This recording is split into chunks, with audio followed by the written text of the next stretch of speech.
नमस्कार। होपफुली आप सभी कुशल पूर्वक होंगे। आज मैं बात करने वाला हूं कि अगर आपको माइग्रेशन करना है, अगर आपको अपना देश छोड़ के बाहर किसी भी देश में जाना है, तो आप अपने आप को कैसे तैयार करें। ये कितना इजी और जल्दबाजी का फैसला नहीं होता कि आपने फटाफट फैसला किया और एक हफ्ते के बाद आप कूच कर रहे हैं। इसमें हर चीज़ का टाइम लग चाहिए, हर चीज़ को सोचना होता है।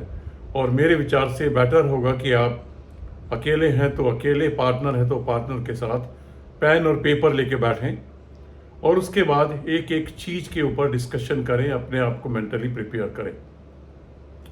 सबसे पहली चीज़ तो यही आती है कि आप अगर जा रहे हैं तो क्यों जा रहे हैं, आपने सोच लिया होगा। नहीं सोचा तो सबसे पहले आपको ये सोचना चाहिए कि आप माइग्रेट क्यों होना चाह रहे हैं। अगर आपने सोच ही लिया है माइग्रेट क्यों होना चाह रहे हैं, मे बी पैसा उसका रीज़न हो सकता है, लाइफस्टाइल हो सकता है, बाकी फैसिलिटीज़ हो सकती हैं, कुछ भी रीज़न हो सकता है उसका। उसके बाद आप ये सोचेंगे कि कहाँ जा रहे हैं, कहाँ जाना है आपको।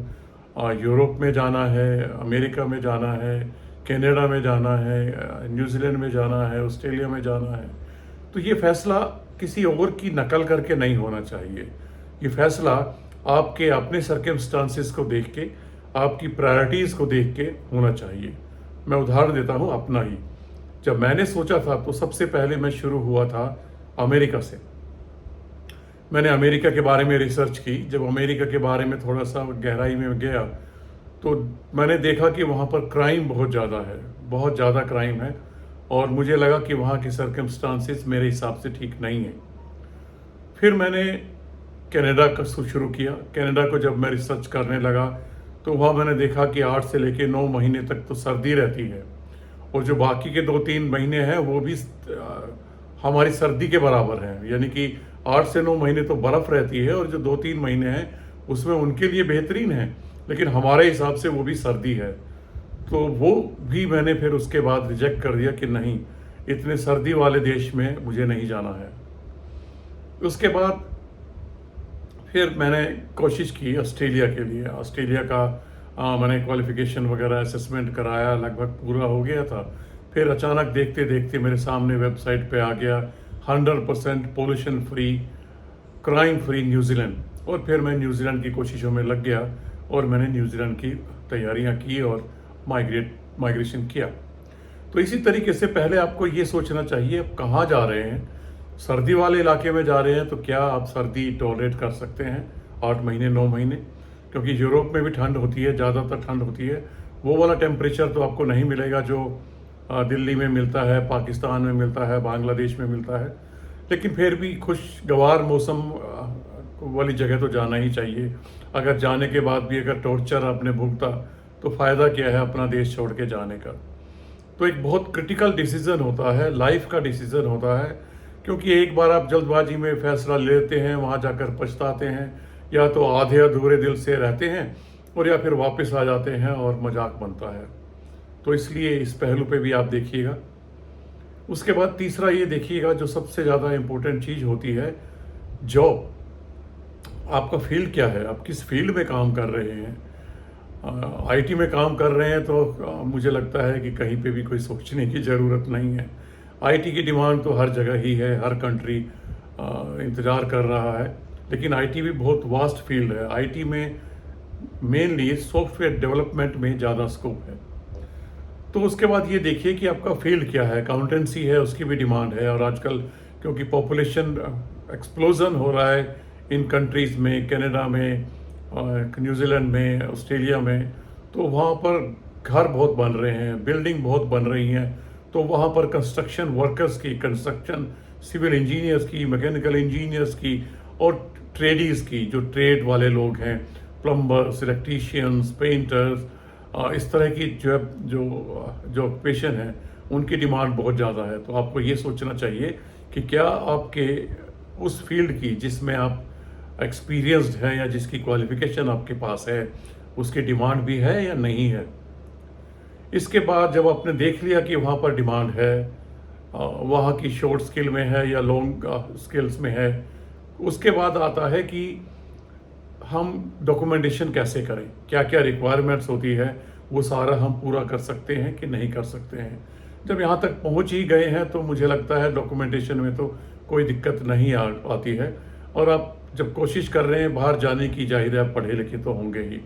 अगर फिर भी आपको शंका होती है, 1-2% की होती है, तो कोई दिक्कत नहीं है, इतना तो चलता है, इतना तो आप करेंगे जब पेपर वर्क करने बैठेंगे। लेकिन आपको लगता है कि आप कॉम्पिटेंट नहीं हैं या आपको अपने ऊपर डाउट है, तो निसंकोच आई विल सजेस्ट किसी भी रजिस्टर्ड एजेंट की सहायता लें। मैंने बोला है रजिस्टर्ड एजेंट की सहायता लें। अब आप कहेंगे कि हमें क्या पता चलेगा रजिस्टर्ड एजेंट कौन है। हर देश का अपना अपना माइग्रेशन जो वेबसाइट होती है, उसके ऊपर रजिस्टर्ड माइग्रेशन एजेंट जो होते हैं उनकी पूरी की पूरी लिस्ट, एड्रेस, कॉन्टैक्ट डिटेल्स होती हैं। तो उसके लिए आप वहाँ पर जाइए और देखिए, और अनरजिस्टर्ड पैसे के लालच में अनरजिस्टर्ड माइग्रेशन एजेंट्स के चक्कर में आप ना पड़ें। तो पेपर वर्क अगर आपसे नहीं होता है तो आपका एजेंट जो है वो कराएगा, आपकी हेल्प करेगा, और आप इस तरीके से माइग्रेट हो सकते हैं। इस प्रोसेस में कुछ महीनों से लेके साल तक का टाइम भी लग जाता है। कुछ जगह लिस्ट लंबी होती है तो टाइम लग जाता है। वैसे तो आज एजेंट आपको बता ही देता है जब आप एप्लीकेशन लॉन्च करेंगे कि आप उस क्राइटेरिया को या वो मार्क्स का जो थ्रेशोल्ड लेवल उस कंट्री ने निकाला है वहाँ पे आप आते हैं, नहीं आते हैं, कंफर्टेबल जोन में है कि नहीं है, तभी वो एप्लीकेशन लगाएगा, अदरवाइज नहीं लगाएगा। तो ये हुआ एप्लीकेशन लगाने का प्रोसेस। और जब यहाँ तक आप पहुँच गए हैं तो मैं तो यही मान रहा हूँ कि आपका काम हो ही जाएगा, तो इसमें कोई दिक्कत नहीं आनी चाहिए। इसके बाद आता है, इसके बाद की प्रिपरेशन जो है वो भी आपको करके रखनी चाहिए एप्लीकेशन लॉन्च करने के साथ ही, कि अगर आप जॉब कर रहे हैं तो जॉब का रिज़ाइन भी देना होगा आपको। कैसे आप प्रिपेयर करेंगे, फाइनेंशियल पोजीशन आपकी क्या है। जब आप किसी दूसरे देश में जा रहे हैं तो वहाँ पर अगर 6 महीने आपको कुछ ना मिल जाए, हम तो कहते हैं कि 1 महीने के बाद ही मिल जाए, और ज़्यादातर लोगों को मिल जाता है। कुछ लोगों को कुछ महीने स्ट्रगल करनी पड़ती है और कुछ मीनियल जॉब्स भी करने पड़ते हैं। जब आप बाहर निकले हैं तो कोई संकोच नहीं होना चाहिए कि आपको सुपरमार्केट में काम करना पड़ रहा है या पेट्रोल स्टेशन पे काम करना पड़ रहा है। वहाँ पे वो हर तरह के एक्सपीरियंस को काउंट करते हैं, डोंट वरी। आप इनडायरेक्टली रेफरेंस कमाएंगे अगर इस तरह से आप कहीं और पे भी काम करते हैं, और इस बहाने आप अपना काम ढूंढते रहते हैं। अगर आप 2 हैं और दोनों ही साथ जा रहे हैं तो ज़्यादा बेहतर होगा, क्योंकि एक तो जो इमोशनल वैक्यूम होता है शुरू में जब आप जाते हैं वो ज़्यादा खतरनाक होता है, अकेलापन महसूस होता है। तो अगर आपकी फैमिली, आपकी शादीशुदा है तो आप ज़रूर फैमिली को, अगर बच्चे हैं तो उनको भी साथ लेके जाएं, और उनके रहने के हिसाब से, खाने के हिसाब से पूरा का पूरा 6 महीने का फाइनेंशियल सेविंग्स आपके पास होना चाहिए, आपके पास तैयार होना चाहिए कि अगर 6 महीने जॉब नहीं मिला तो आप क्या करेंगे। वैसे एक चीज़ और मैं बता दूं, अगर जब वहाँ पर चले जाते हैं और परमानेंट रेजिडेंसी पे आप जाते हैं या वर्क परमिट पे आप जाते हैं और आपको जॉब नहीं मिल रहा है शुरू में भी, और इफ़ यू आर स्ट्रगलिंग और आपके पास पैसे नहीं हैं, तो वहाँ पर हर जगह सोशल वेलफेयर डिपार्टमेंट होता है जो कि आपकी हेल्प करता है। तो इस तरह की कोई दिक्कत नहीं होती है। उसके बाद जब आपने पैसे का इंतज़ाम भी कर लिया, एप्लीकेशन भी लग गई, जो भी आप एप्लीकेशंस जो है धीरे धीरे करके आप प्रैक्टिस कर सकते हैं अगर ऑफशोर से ही अप्लाई करने की। कुछ चीज़ें ऐसी होती हैं जहाँ पर रजिस्ट्रेशन वहाँ की इंस्टीट्यूशंस में ज़रूरी होता है, जैसे टीचर्स के लिए, अकाउंटेंट्स के लिए, इलेक्ट्रीशियंस के लिए आपको रजिस्ट्रेशन कराना पड़ता है।